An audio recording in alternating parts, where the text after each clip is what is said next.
sama-sama dikerjakan.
Sudah selesai? Sudah, Bu. Oke, kalau sudah selesai, coba kelompok 2 silakan maju ke depan, coba dibacakan.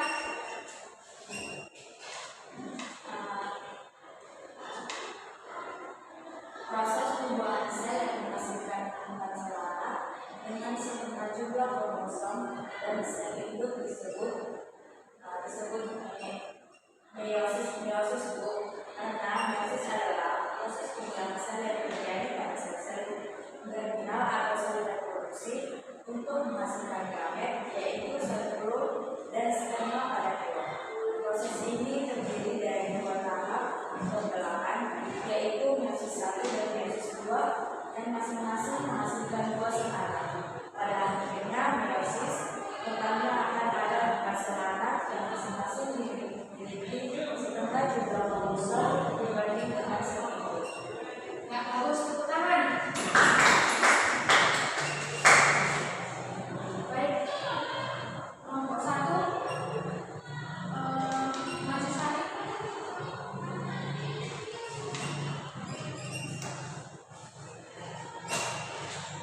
Jadi fase di mana kromosom produksi tengah itu, Bu, namanya itu metafase, Bu. Jadi metafase itu adalah tahap dalam proses pembelahan sel mitosis di mana kromosom berbaris di bagian tengah sel.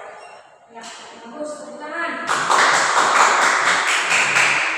Semua dari jawaban kalian itu benar. Oke, materi kita hari ini cukup sampai di sini.